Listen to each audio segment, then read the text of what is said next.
सांबादिक बंधु मानक मिलन उत्सव जगतसिंहपुर जिला रघुनाथपुर ब्लॉक सांबादिक संघ पक्षरु एक बंधु मिलन उत्सव बेस हस खुशी पालित हो जाइछि। पुराना वर्ष को विदाय करी नुआ वर्ष को स्वागत करने सहित आगामी दिन में सांबादिक मानक दाबी प्रति सरकार जेपरि हृदयंगम करेंगे से नहीं किभଳି पदक्षेप ग्रहण कराजिबो से नहीं विस्तृत आलोचना होइतिला। रघुनाथपुर ब्लॉक अंतर्गत ग्वालीपुर पंचायतर औरंगठारे एक बंधुमिलन उत्सव वरिष्ठ सांबादिक कल्याण सेनक सभापतित्व में अनुष्ठित हो जाइछि। एथिरे मुख्य अतिथि भावे अवसरप्राप्त प्रधान शिक्षक बाबाजी चरण साहू जोगदे कहिथिले जे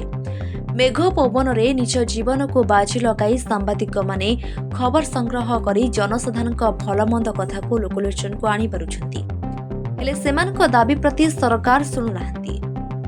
सेथिप्रति समस्त सांबादिक बंधु माने एकत्रित होई सरकारक आगरे लड़ाई करने आवश्यकता पड़ी। मुख्य वक्ता भावे दैनिक खबर कागज क्रांतिधारार जिला प्रतिनिधि चंद्रकांत दास जोगदे कहिथिले जे सबु सांबादिक बंधु माने एकत्रित होई रहिले सरकार दाबी प्रति कर्णपात करन्ते, किंतु किछि स्थान रे कली उपजिबारु सरकार दाबी को एड़ाई चलिछन्ती। एही कार्यक्रम में सम्मानित अतिथि भावे युव समाजसेवी तथा युव शिल्प उद्योगी भगवान स्वयं जोगदे कहिथिले जे सांबादिक माने अवहेलित अवस्था रहुछन्ती, तेणु सांबादिक मानक पई सरकार मासिक पेंशन रो व्यवस्था करने को से मुख्यमंत्री दृष्टि आकर्षण करेंगे बोली कहिथिले। अन्यतम अतिथि मानक मध्य सांबादिक तथा आईनजीवी जितेन बेहरा, सांबादिक अमूल्य चंद्रकांत महापात्र जोगदे सांबादिक मानक विभिन्न समस्या उपर आलोकपात करथिले। एही कार्यक्रम में अतिथि मानक परिचय और स्वागत भाषण प्रदान करथिले। युव सांबादिक धनंजय मलिक और धन्यवाद अर्पण करथिले वरिष्ठ सांबादिक रंजन कुमार लिंका। अतिथि मानकु एही बंधुमिलन उत्सव अवसर पुष्पगुच्छ और उत्तरीय दे संबर्धित करा जायतिला। ब्यूरो चीफ ज्योतिरंजन पटनायक का रिपोर्ट एए मीडिया 24। भाई बंधु समस्त को नमस्कार अभिनंदन नमस्कार। आज आम सभापति कल्याण सेन जो आम मो गोटे गुरुदायित्व देले जे संघ बाबद नहीं संघ जन्म नहीं बसी घर में बसिक संगठन आरंभ करूँ। डिसेम्बर मास मन पड़ी डिसेम्बर मास 25 कि 26 बहुत बंधु मैंने आसते भोज भातर आशा रही संघ एकाठी अच्छी संगठन कर सुदूर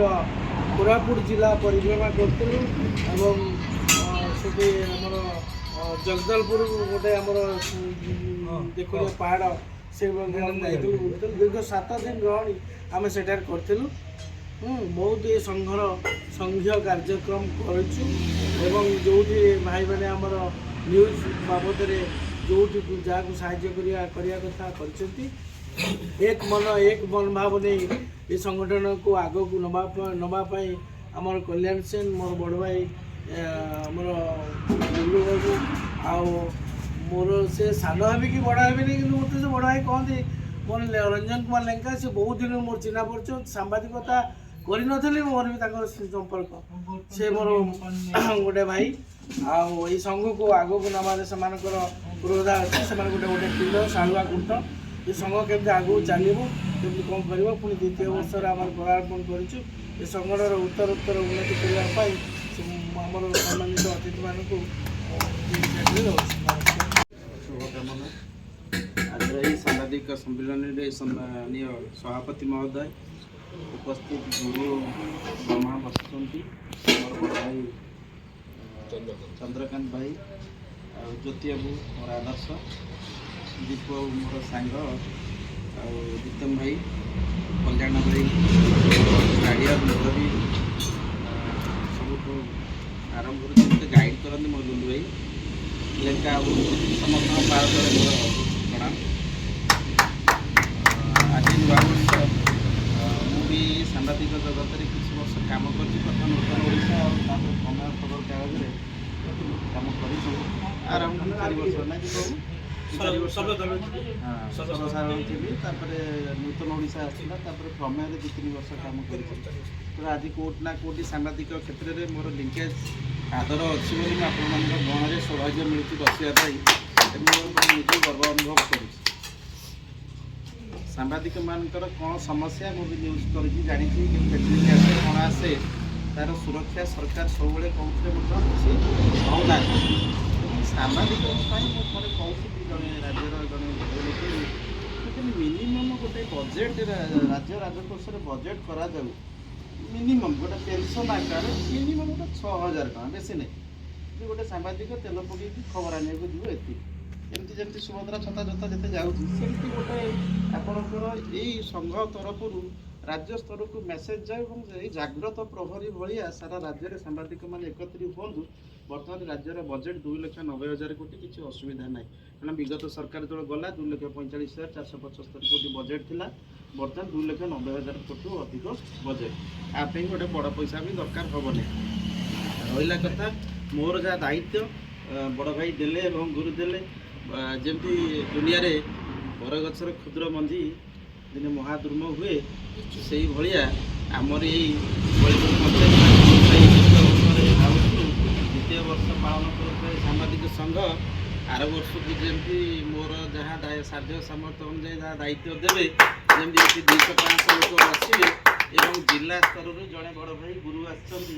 ଏବଂ ଜିଲ୍ଲା ତଳରୁ 50-100 ସାମ୍ବାଦିକ ସାଧାରଣତଃ ବ୍ୟକ୍ତିତ୍ୱ ଜ୍ୟେଷ୍ଠ ଶ୍ରେଷ୍ଠ ବରିଷ୍ଠ କନିଷ୍ଠ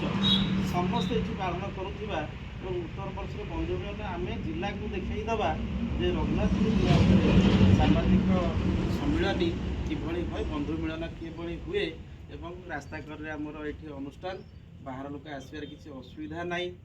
ତେଣୁ ମୁଁ ସଂଘ ପାଖରେ କୃତଜ୍ଞତା ଜଣାଉଛି ଏବଂ ସମସ୍ତ ବ୍ୟକ୍ତିବିଶେଷଙ୍କୁ ସମ୍ମାନ ଜଣାଇ ମୋର ବକ୍ତବ୍ୟ ଶେଷ କରୁଛି। ଯଦି ଭୁଲ କହିଥିଲି କ୍ଷମା ଏବଂ ସାମ୍ବାଦିକ ବନ୍ଧୁ ଆଜି ଗୋଟେ ପବିତ୍ର ଦିନ 2026 ମସିହାର ଦ୍ୱିତୀୟ ଦିନ ଯେଉଁ ସମୟରେ ମୋତେ ଅତିଥି ଭାବରେ ନିମନ୍ତ୍ରଣ କରାଯାଇଛି ମୁଁ ଯେଉଁ ଅତିଥି ମୁଁ ନିଜକୁ ଅତିଥି ବୋଲି କେଉଁଠି ଭାବେ ମୁଁ ଏବେ ଜଷ୍ଟ ଅଧଘଣ୍ଟା ପୂର୍ବରୁ ମୁଁ କହିଲି ପରିବା ଦୁଇଟା ମୁଁ ବନେଇଦେବି ସମସ୍ତେ ବାରଣ କଲେ ନା ନା ନା ନା ଆପଣ କ'ଣ ଇଏ ଘଟଣା ମୁଁ ପ୍ରଥମେ ଭାବେ ଆମର ରଘୁନାଥପୁର ସମସ୍ତେ ଜାଣିଛନ୍ତି ଜଗତସିଂହପୁର ଜିଲ୍ଲାରେ ବି ଅନେକ ଲୋକ ଜାଣିଛନ୍ତି ମୁଁ ସବୁବେଳେ ଭାବେ ନିଜକୁ ଜଣେ ସାଧାରଣ ପ୍ରଥମେ ସାଧାରଣ ତାପରେ କିଏ ଡାକ୍ତର ହେଇପାରେ କିଏ ଇଞ୍ଜିନିୟର ହେଇପାରେ କିଏ କ'ଣ ହେଇପାରେ ଆମେ ଜଣେ ସାଧାରଣ ମଣିଷ ଯଦି ମଣିଷ ପଣି ଆମ ଭିତରେ ନାହିଁ ତାହେଲେ ଆମେ କି ମଣିଷ। ବର୍ତ୍ତମାନ ସମାଜରେ ଶିକ୍ଷାର ବ୍ୟବସ୍ଥା ଯେତିକି ଆଗକୁ ଯାଉଛି ମଣିଷ ସଂଖ୍ୟା ସେତିକି ବିଲୟ କରୁଛି ତା ନ ହେଇଥିଲେ ଜରାଶ୍ରମ ସଂଖ୍ୟା ଏତେ ବଢ଼ନ୍ତା ନାହିଁ। ବାପ ମାଆଙ୍କୁ ପୂଜା ନ କରି ମନ୍ଦିରକୁ ଲୋକେ ଦୌଡ଼ୁଛନ୍ତି ପୂଜା କରିବା ପାଇଁ ଭାବୁଛନ୍ତି ସେଇ କାଠ ପଥର ଠାକୁର ତାଙ୍କ ମନ କଥା ବୁଝିବେ ଯିଏ ଓ କରିବା ଲୋକ ସିଏ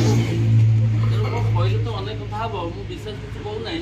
ତିନୋଟି କଥା ଆପଣମାନଙ୍କୁ କହିବି ଆପଣଙ୍କ ଜୀବନ ପାଇଁ ଗୋଟିଏ କଥା ହେଲା ସଂଗଠନଟା ଯେତେ ମଜବୁତ ହେବ ସେତେ ଅନ୍ୟମାନେ କେହି ଆଗରୁ ଦେଖିବା ପାଇଁ ସାଥ କରିବେ। ଆମ ଚ୍ୟାନେଲ ସହ ଯୋଡ଼ି ହେବାକୁ ଲାଇକ୍ ସେୟାର ସବସ୍କ୍ରାଇବ୍ କରନ୍ତୁ।